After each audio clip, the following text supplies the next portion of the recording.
आज के ही दिन 15 अक्टूबर को international day of rural women है, अर्थात अंतर्राष्ट्रीय ग्रामीण महिला दिवस है। ग्रामीण महिला, अब रूरल वुमेन जो लिखा है वो ग्रामीण क्षेत्र की महिलाओं के लिए है। तो विश्व संयुक्त राष्ट्र संघ, बीच में आप ना आप इस स्लाइड में जो है संयुक्त राष्ट्र संघ का मोनो देख रहे होंगे, तो इसमें पूरा विश्व का मानचित्र है। साथ में ही आप देख रहे हैं कि ना उसमें धान की बालियां हैं। धान विश्व का सबसे बड़े जो खाद्य फसल है वो उसका वो है। और आप एक तरफ इसमें राष्ट्रीय सेवा योजना का मोनो देख रहे हैं, दूसरी तरफ महाविद्यालय का मोनो है। तो आज जो है international day of rural women अर्थात अंतर्राष्ट्रीय ग्रामीण महिला दिवस है। संयुक्त राष्ट्र संघ के द्वारा ये दिवस समर्पित किया गया है कि ग्रामीण महिलाओं की स्थिति को जाना जाए और उसको बेहतर बनाने के लिए क्या प्रयास किया जाए। तो सबसे पहले तो हम बात करते हैं कि why do we mark international day, अर्थात हम अंतर्राष्ट्रीय दिवस को मनाते क्यों हैं। तो अंतर्राष्ट्रीय दिवस को मनाने का जो उद्देश्य है वह यह है कि हम आम जनता में जो जनता को प्रभावित करने वाले विषय हैं, मुद्दे हैं, उनके प्रति जागरूकता का प्रसार कर सकें। साथ ही जनता में जागरूकता तो फैलाना है, साथ ही सरकारों को और जो सामाजिक शक्तियां हैं, राजनीतिक शक्तियां हैं, उनको इस हेतु सचेत करना है कि वे अपने संसाधनों को उन समस्याओं के समाधान की दिशा में मोड़ें। क्योंकि सरकारें सबसे बड़ी शक्तिशाली स्थिति में होती हैं। अगर वो किसी समस्या को हल करना चाहती हैं तो वे उस समस्या को हल करने के लिए ज़्यादा मजबूत ढंग से प्रयास कर सकती हैं। तो अंतर्राष्ट्रीय दिवस का उद्देश्य होता है समाज में जागरूकता, सरकारों को उन दिवस के प्रति संवेदनशील बनाना, और साथ ही जो हमारी उपलब्धियां हैं उनको प्रचारित करना, प्रसारित करना। और उपलब्धियों से हमें साहस मिलता है, जो भी हम जितना भी कार्य करते हैं, जब हमारा उसका प्रशंसा होता है तो हमें और भी ज़्यादा आगे बढ़ने का साहस मिलता है। इंसान भी इसी तरह से कार्य करते हैं कि जैसे अगर वो कोई कार्य करते हैं और उनका कोई आलोचना करता है, हतोत्साहित करता है, तो वो पीछे हटते हैं। लेकिन अगर उनको कोई उत्साहित करता है, प्रोत्साहित करता है, तो वे और भी ज़्यादा प्रयास के साथ आगे बढ़ते हैं। तो ये दिवस जो है वह एक अवसर देते हैं कि हम ना पिछला प्रगति का विश्लेषण करें और आगे प्रगति के लिए और क्या आवश्यकता है उसके लिए आवश्यक प्रयास करें। और संयुक्त राष्ट्र संघ के पहले से ही बहुत सारे अंतर्राष्ट्रीय दिवस जो है, पहले से उनका अस्तित्व संयुक्त राष्ट्र संघ का तो हम समझते हैं 1945 के आसपास से उसका अस्तित्व है। पहले राष्ट्र संघ था, फिर संयुक्त राष्ट्र संघ बना। लेकिन जो अंतर्राष्ट्रीय दिवस है उनका इतिहास जो है, कई दिवसों का इतिहास जो है संयुक्त राष्ट्र संघ से ज़्यादा पहले का था। तो पहले से चले आ रहे हैं। संयुक्त राष्ट्र संघ के द्वारा उनको मान्यता देने से उनकी प्रभाविता में, प्रभावशीलता में वृद्धि होता है और संयुक्त राष्ट्र संघ के द्वारा उसको और ज़्यादा सहायता मिलता है। तो अंतर्राष्ट्रीय दिवस मनाने का यही उद्देश्य है। आप अंतर्राष्ट्रीय साइट पे आप उसको जाओगे, आप इसमें यूनाइटेड नेशंस का साइट को आप देख रहे हो, हालांकि ग्राफिक बहुत छोटा है, लेकिन आप नीचे यूनाइटेड नेशन का साइट देखेंगे तो ऑब्जर्वेंस में लिखा है। नीचे आप साइट देखेंगे, ऑब्जर्वेंस अर्थात वो जो दिन मनाते हैं उसमें। तो ये आप अभी अब आजकल में अगर साइट को चेक करेंगे ना, तो इस तरह का कल की स्थिति में ना ये साइट पे 15 अक्टूबर international day of rural women में, तो ये एक महिला का आप चित्र देख रहे हैं, उसमें जो उसका महिला का नाम है वो रेड में आप लेफ्ट में देखेंगे। तो उसमें डाइड इस्माइल करके जो महिला है, और leader of one of the few women cooperative, जो सहकारी समितियां होती हैं, तो एक महिला जो है, एक सहकारी समिति कहाँ पे है, वो लेबनान में है। लेबनान को अपना मानचित्र में आपको देखना पड़ेगा।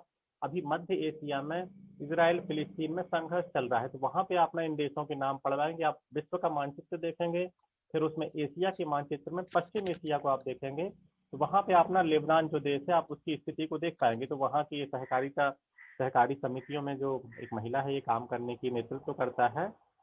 और वो क्या करती है, वो वहाँ पे जो ट्रेडिशनल ब्रेड होता है, पारंपरिक रूप से खाया जाने वाला जो ब्रेड होता है, मेलेट एल इसमें लिखा है, इसमें नाम उसका, उसी को वो प्रोड्यूस करते हैं। और वह और अन्य जो ग्रामीण उत्पादन करता है, उन्होंने ना यूनाइटेड नेशन का एक महिला प्रोजेक्ट था जो कहाँ पे हुआ था, बेरूत में हुआ था। बेरूत जो है लेबनान की राजधानी है, तो वहीं पे यूनाइटेड नेशन का प्रोग्राम हुआ था, तो उसमें पार्टिसिपेट किया था। तो जैसे हम लोग कॉलेज में कार्यक्रम करते हैं तो फोटो खींचते हैं, तो उन्हीं में से कोई फोटो जैसे हम न्यूज़ पेपर को भेज दें तो वो कवर फोटो बन जाएगा, तो उसमें जिनका फोटो आएगा उसको लोग जानेंगे। उसी तरह से तो ये महिला उस फोटो, उस कार्यक्रम में थी, तो उसका ना ये फोटो है। तो ये महिला जो है सहकारी समिति का। इसके बाद आप इसमें देख रहे होंगे कि डिड यू नो, अर्थात क्या आप जानते हैं। जब हम ग्रामीण महिलाओं की बात करते हैं तो इसमें जो तथ्य आते हैं हमारे पास वैश्विक स्तर पर जो उपलब्ध तथ्य हैं वो ये हैं कि more than 40% of agriculture labour, अर्थात कृषि क्षेत्र में जो मजदूर या श्रमिक काम करते हैं उसमें 40% से ज़्यादा हिस्सा जो है महिलाओं का हिस्सा है विकासशील देशों में। विकासशील देशों में हम बात करते हैं तो विकासशील देशों में एशिया के अधिकांश देश आ जाते हैं, अफ्रीका के देश आते हैं, लैटिन अमेरिका के देश आते हैं। अब आपको एशिया का, अफ्रीका का और लैटिन अमेरिका का मैप का जानकारी होगा तब आप इन देशों को समझ पाएंगे कि हम विकासशील देश किसको कहते हैं। अर्थात तो उसका एक परिभाषा भी रहता है कि जो देशों का आय के आधार पर उन्होंने डिफाइन किया है। हम विकसित देशों में जो है उसमें यूरोप और अमेरिका के देशों को शामिल करते हैं, और ऑस्ट्रेलिया और न्यूजीलैंड को हम कह सकते हैं। बाकी विश्व के अधिकांश जो भूभाग है वो विकासशील देशों की श्रेणी में आता है।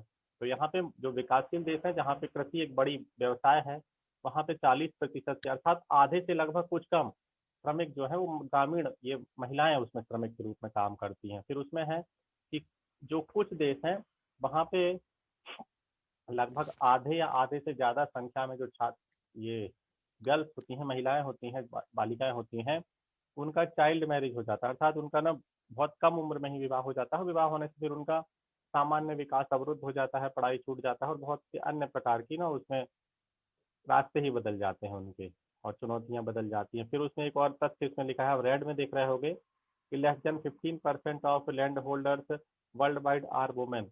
जब श्रमिक की बात आ रही है तो महिलाएं लगभग 40% से ज्यादा है। अर्थात श्रमिकों में महिलाओं की संख्या पुरुषों के लगभग नजदीक है, 40%, 50% ऐसा होता है। लेकिन जब मालिकाना हक की बात आती है तो मालिकाना हक में हम देख रहे हैं कि महिलाओं का जो स्थिति है वह 15% से भी कम है। अर्थात 85% जमीनों पे जहाँ पे भूभाग है, जहाँ भी खेती हो रहा है, उसका मालिकाना हक महिलाओं के पास नहीं है, और ज्यादातर अधिकांश हिस्सा जो है पुरुषों के पास है। और मालिकाना हक होने से जो स्थिति होता है वह बहुत सारे निर्णयों में प्रभावित होता है। अब आप एक पिक्चर देख रहे होगे इसको, ये पिक्चर ना प्रधान.net इस साइट से लिया गया है, लेकिन ये फोटो ऐसा नहीं है जिसको हम बोले कि हमने अपने आसपास नहीं देखा है। हमारे आसपास आप जब खेती का सीजन चलता है, अभी कुछ ही समय पहले जब ये रोपाई का सीजन चल रहा था, हम उस समय देख सकते हैं कि ऐसी जो तस्वीरें हैं वो हमारे आसपास एक सामान्य होती हैं, उसमें पुरुष महिला दोनों ही काम करते हैं, लेकिन महिलाएं ज़्यादा बड़ी संख्या में हमें उसमें देखती हैं। और आप ये भी चीज़ जानते होंगे कि मजदूरी के स्तर पे भी अक्सर पुरुष महिलाओं में भेदभाव की स्थिति पाई जाती है, और उसको माना जाता है कि नहीं वो कम काम कर रहे हैं। तो ये जो भेदभाव वाला स्थिति पाया जाता है ये समाज के विकास को प्रभावित करता है। और इसी में यूनाइटेड नेशंस तो संस्था हो गया, यूनाइटेड नेशंस के साथ ही यूनाइटेड UN Women.org जो एक संस्था है, यूनाइटेड यूनाइटेड नेशन वुमेन, वो महिलाओं के लिए जो है जेंडर चैंपियन। जब हम जेंडर इक्विटी की बात करते हैं तो उसमें पुरुष महिला भेदभाव शामिल है, वो किसी भी आधार पर जेंडर के आधार पर भेदभाव को जो विकास को रोकता है। लेकिन क्योंकि समाज अधिकांशतः पुरुष प्रधान है तो इसमें जो स्थिति प्रभावित होती है वो महिलाओं की स्थिति ज्यादातर प्रभावित होती है। विश्व के आप ना विश्व के बहुत, आप जब आप मोबाइल पे थोड़ा बहुत सर्च करेंगे, इंटरनेट पे देखेंगे, तो आप देखिएगा कि अभी कहाँ पे विश्व में मात्र सत्तात्मक समाज पाया जाता है। अधिकांश जगहों पे पुरुष सत्तात्मक समाज पाया जाता है, अर्थात पुरुषों के पक्ष में व्यवस्थाएं झुकी हुई हैं, और महिलाओं को सिर्फ महिला होने के कारण ना बहुत सारे घाटे उठाना पड़ सकते हैं। अभी भी भारत में आप मणिपुर क्षेत्र में देख सकते हैं कुछ जगहों पे है मात्र सत्तात्मक समाज, और विश्व के कुछ अन्य हिस्सों में हो सकते हैं। बाकी अधिकांश जगहों पे पुरुष प्रधान समाज है, पुरुष ही निर्णय में प्रमुख भूमिका निभाते हैं, और महिलाओं से अपेक्षा की जाती है कि वो निर्णयों का पालन करें या सम्मान करें। तो उस दिशा में विश्व जो है यूएन वुमेन जो संगठन है वो कार्य कर रहा है कि हम ऐसा समाज बनाए जो जेंडर के आधार पर किसी के विकास के अवसरों को ना रोकता हो और सभी को समान अवसर प्राप्त हो सके। और ये स्लाइड हमारा इतना ही है, हमें एक और स्लाइड